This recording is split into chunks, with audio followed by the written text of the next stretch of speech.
Most beloved brethren, urged by necessity, I, Urban, by the permission of God, Chief Bishop and Prelate over the whole world, have come into these parts as an ambassador with a divine admonition to you, the servants of God.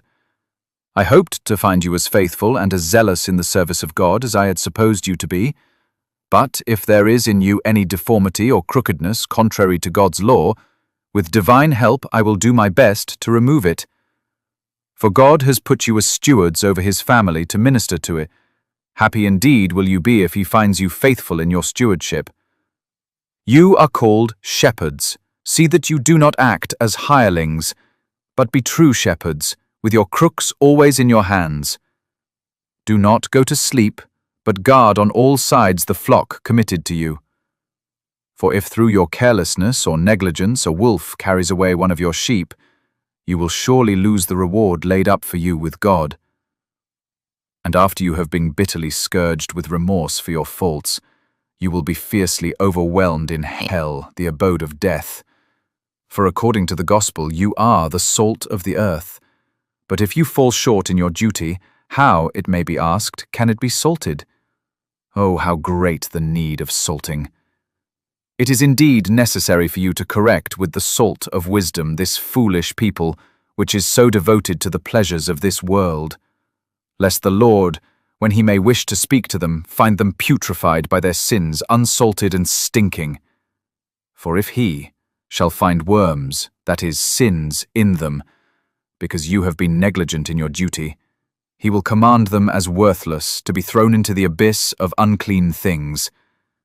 And because you cannot restore to him his great loss, he will surely condemn you and drive you from his loving presence.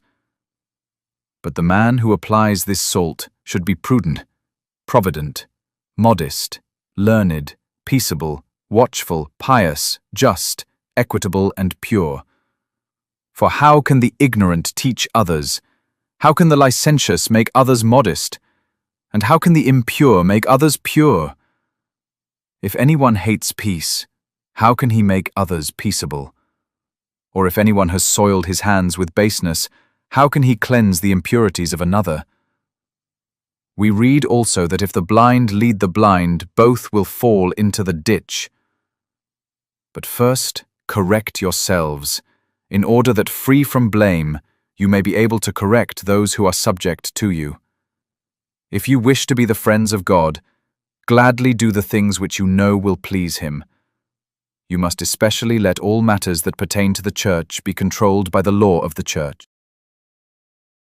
And be careful that simony does not take root among you, lest both those who buy and those who sell church offices be beaten with the scourges of the Lord through narrow streets and driven into the place of destruction and confusion.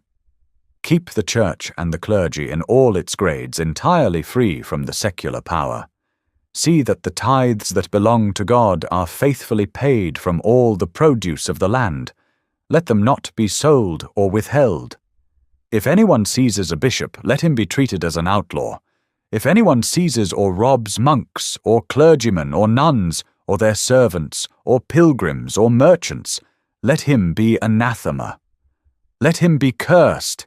Let robbers and incendiaries and all their accomplices be expelled from the church and anathematized. If a man who does not give a part of his goods as alms is punished with the damnation of hell, how should he be punished who robs another of his goods? For thus it happened to the rich man in the gospel. He was not punished because he had stolen the goods of another, but because he had not used well the things which were his.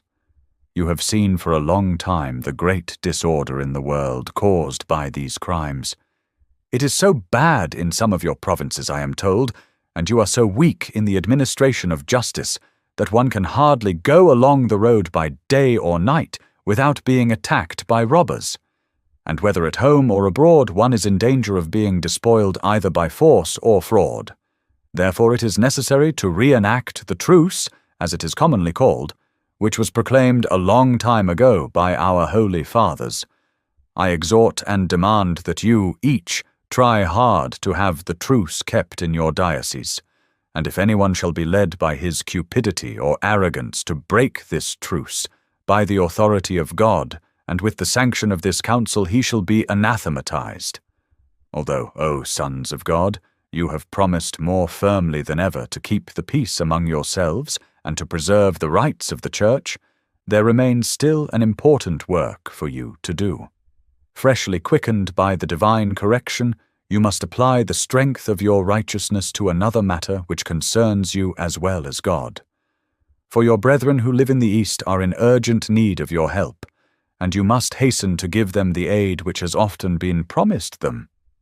For, as the most of you have heard, the Turks and Arabs have attacked them and have conquered the territory of Romania, the Greek Empire, as far west as the shore of the Mediterranean and the Hellespont, which is called the Arm of St. George. They have occupied more and more of the lands of those Christians, and have overcome them in 7 battles. They have killed and captured many, and have destroyed the churches and devastated the empire. If you permit them to continue thus for a while with impurity, the faithful of God will be much more widely attacked by them. On this account I, or rather the Lord, beseech you as Christ's heralds to publish this everywhere, and to persuade all people of whatever rank, foot soldiers and knights, poor and rich, to carry aid promptly to those Christians and to destroy that vile race from the lands of our friends. I say this to those who are present, it meant also for those who are absent. Moreover, Christ commands it. All who die by the way, whether by land or by sea or in battle against the pagans, shall have immediate remission of sins. This I grant them through the power of God with which I am invested. Oh, what a disgrace if such a despised and base race, which worships demons, should conquer a people which has the faith of omnipotent God, and is made glorious with the name of Christ. With what reproaches will the Lord overwhelm us if you do not aid those who, with us, profess the Christian religion? Let those who have been accustomed unjustly to wage private warfare against the faithful now go against the infidels, and end with victory this war, which should have been begun long ago. Let those who for a long time have been robbers now become knights. Let those who have been fighting against their brothers and relatives now fight in a proper way against the barbarians. Let those who have been serving as mercenaries for small pay now obtain the eternal reward. Let those who have been wearing themselves out in both body and soul now work for a double honor. Behold, on this side will be the sorrowful and poor, on that the rich. On this side the enemies of the Lord, on that his friends. Let those who go not put off the journey, but rent their lands and collect money for their expenses. And as soon as winter is over and spring comes, let them eagerly set out on the way with God as their guide.